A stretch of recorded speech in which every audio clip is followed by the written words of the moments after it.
Now they're on the control Michelin rubber. Maybe he's just sort of settled.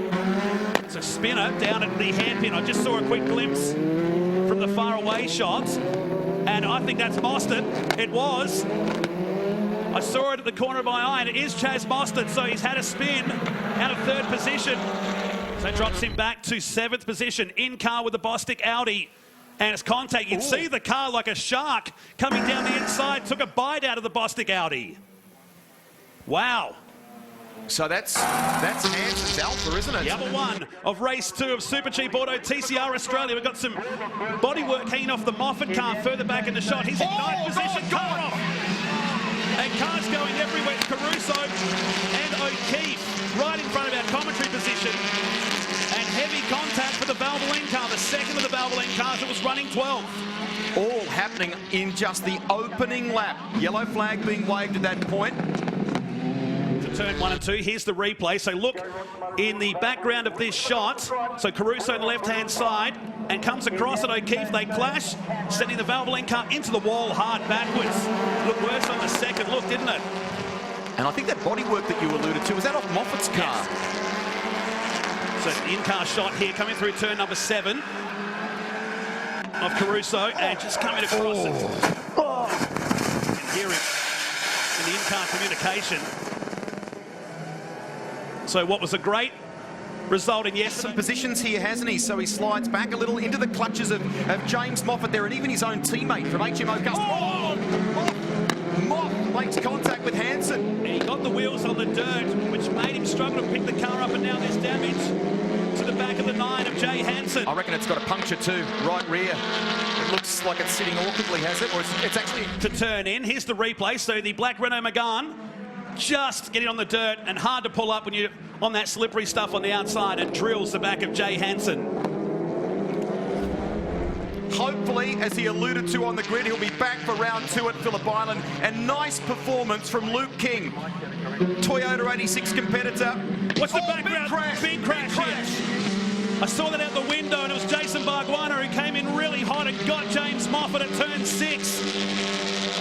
I saw the Burson Auto Parts car wasn't looking likely to pull up into turn 6, and that is a big incident.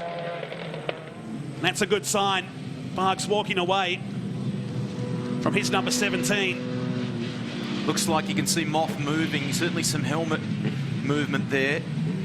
Brutal hits, and the first replay is perhaps the most telling, that something clearly broke in the rear of the Peugeot, and it sent it firing into the Renault, didn't it? Here it is one more time. So watch the shot. See bits of debris flying across the grass on the left-hand side. They're feeling that could be brakes, maybe rusty. Either way, great presence of mind to turn that car around, to go in backwards. It's got the back of the Moffat car. Huge damage to the back of the Renault. Oh, that's hard to watch. A tough end to race number 3 for Jordan Cox. That's his second win in succession. Doubled that gap in 1 lap. As Mostert, that's Zach Sutar. Sutar is going for a wild ride. Can he pull it up before the corner? He does, and just gets away with it. Very rarely do you do that.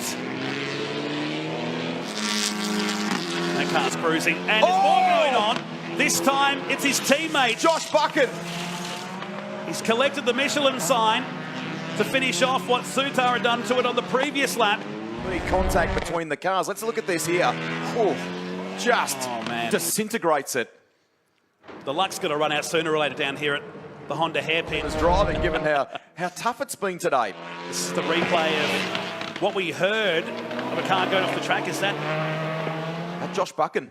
It is in the 30, so a second off. Turn 4 is not his corner at the moment, is it? The power crank entry for HMO Customer Racing. Sprint cars his way back onto the track just in front of Jordan Cox. We'll chase that story for you and get some more info on why it wouldn't launch.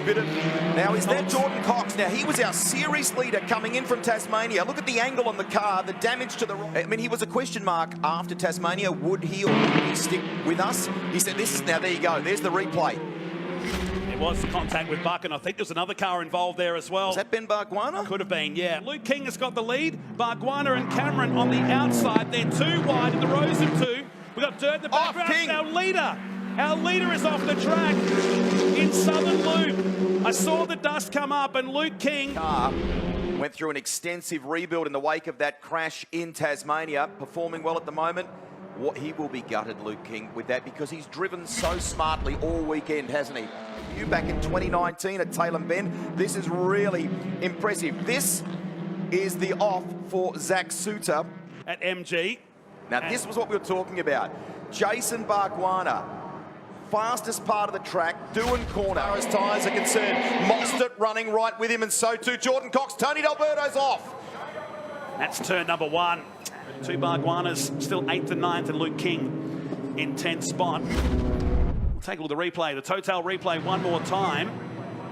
I don't think there was contact. There is some white stuff on the track there that may have just loosened up the 50. It's hard when all that gap he's been able to pull on Jordan Cox.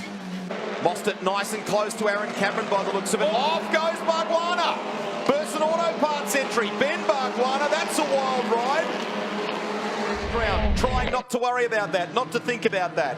Here's a replay of Ben Barwana, and the car all kinds of out of shape, hits that gravel trap, which lifts it off the ground and squeezes just behind John Martin and in front of James Moffat down there in 17th position. Sense that he's almost got his hands tied. He can't do anything, Luke King, to try. Oh, absolute trouble down at turn 2. Burson Garage entry. That's Ben Barwana. Well, that's a wild ride there.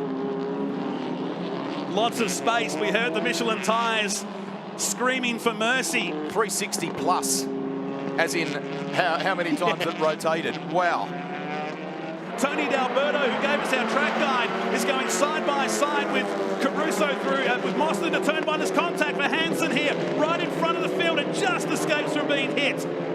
How about the move from Mostert down the inside? He managed to get the Renault Megane re-fired, but dropped himself right down to the bottom of the top 10. In fact, his teammate overtook him into turn 1, and was that contact with Martin on Hansen? Now, that'll be interesting with race control. There was a touch there, I think, with Martin, as you rightly point out, but probably need a little more in the way of info and driver input and angles and things before you make a determination on that, but that's pretty wild on the opening lap. Then this, Cameron v Morecambe.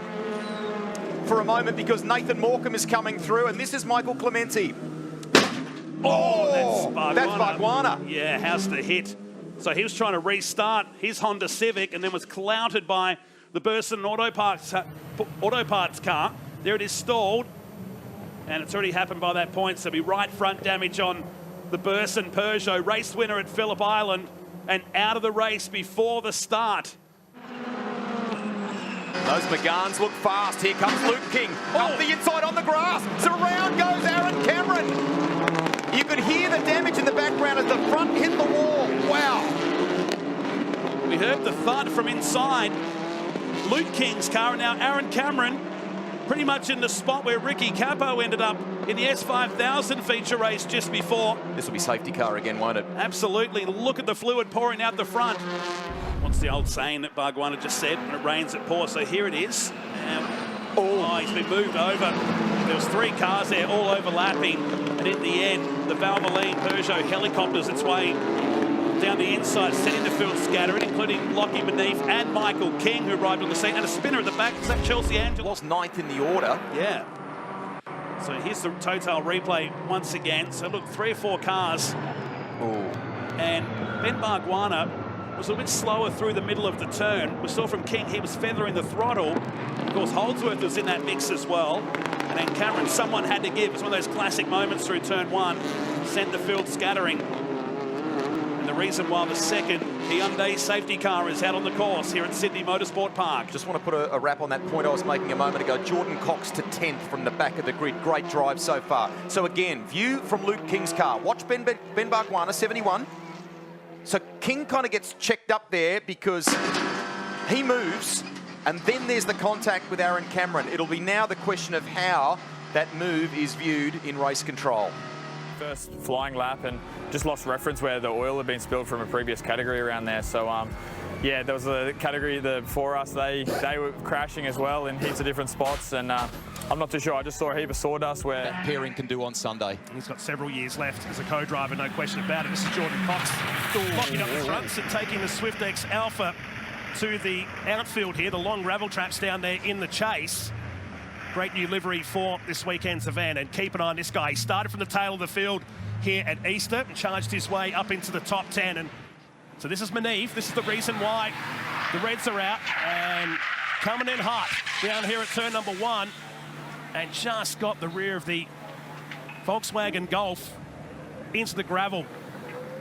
So close to almost getting out there. It was enough to produce a red flag. He'll lose his fastest time. And at the moment, he was in 14th position prior to that. Luke King looks good as this will be the first flying lap.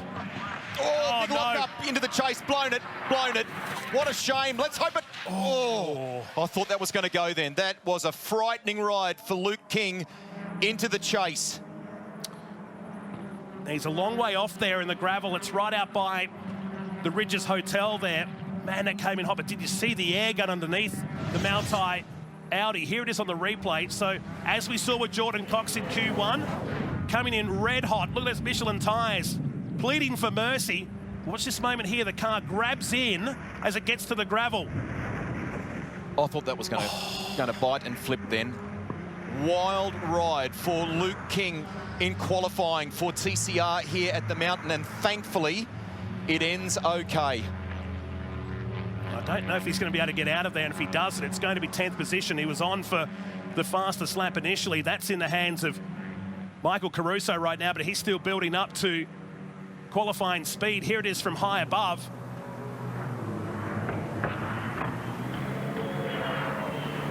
He tried to even go for the corner. By then it was too late and sideways in. That is so close to biting in the sand trap and flipping that car over. That would have been a... And the charge to turn number 1. The top 10 race is underway here. Yellow's at the back, but looks like everybody's away. Bump and grind from Shields as he splits in between Barwana and King. A bit of paddle rubbing, and now they make contact. King is dispatched off at turn number 1. The Moutai Audi will go to the back. Replay at the start there will be telling. I think Luke struggled to get away, and in the fight to retain, to hang on to position there for second in this championship on its head. Brad Shields is staking a claim for the race lead here. The local puts the pressure on Dylan O'Keefe. Sideways! He's gone! We were trying to talk to you before about cold rear tyres. Into the chase. A wild ride somehow caught by Dylan O'Keefe. One of the fastest places, as Mark Scape often says, in world motorsport, not just Australian motorsport. He's gone off there. And it's straightened itself to pieces as he makes it back into pit lane, the second of the Renault Megans. Here we go. Let's have a look here. It looked as though Luke struggled away from the line. Great drive off it by Shields, who sort of pinballs off Barwana. Back into the Audi. The Audi concerned and makes contact with the Peugeot. There's a lot of hits to Brad Shields' car there as well. In the middle of the shot there, so he bumped across, then got served up going into turn number 1. And Cameron, see the back of Shields' car, copped a fairly decent hit from the Moutai Audi as it was dispatched down at Hell Corner. This was the replay when Shields went to make the move. Hold your breath, hold your breath. Look at the car left-hand side. How many times have we seen that in the chase over the years? Not many can come out to tell the story afterwards. And it didn't bite and flip over, Matt. Here's the view from Nathan Morecambe's car. Oh, wow. You can drive through it, Cole. Gee, that was close. And this just moments ago. Oh, Jordan. Josh Buchan, who joined our winners list at Sydney Motorsport Park. He doesn't know where to look here. Jason Barwana goes off. He's dropped to 5th place in this race. Asking for more Italian accents. No one should be subjected to that, Grant. No, Michael Caruso was in 3rd. Now, what's triggered that? Is that a tyre issue for the 150? What's happened here? It's gone right front, I think. Tearing itself to pieces and into the beach it goes. Another strong result. That'll end his streak of podiums here today. And it was already tearing itself to pieces as the safety car is called here. With 8 laps remaining, So Caruso in the gravel will put Jason Barwana up into third spot now. Moffat fourth, and Christopher Mees from position 17, albeit with a few cars that have DNF'd in this race. It's been a long time between drinks. Oh, now dramas. That's Nathan Morecambe. And it's on the way down to Forest Elbow. So was there contact or was a mechanical issue with the number 11? We're hearing contact now, so it's just on the way down. It's off the racing line, but it's a real tricky part of the track. We give a shout out to the Australian Racing Group team that work behind the scenes. There's a, here we go. This is the onboard view from Nathan. Oh, wow. Now, did something happen on the right-hand side of the car? Or has there been, has a tyre let go or something? It's odd how it's gone across to the left-hand side of the track there for him. It didn't look like it pitched the wall on the right-hand side, but certainly, That's the aftermath. yeah, it certainly carried across the left-hand side on the exit of the Gazoo Dipper.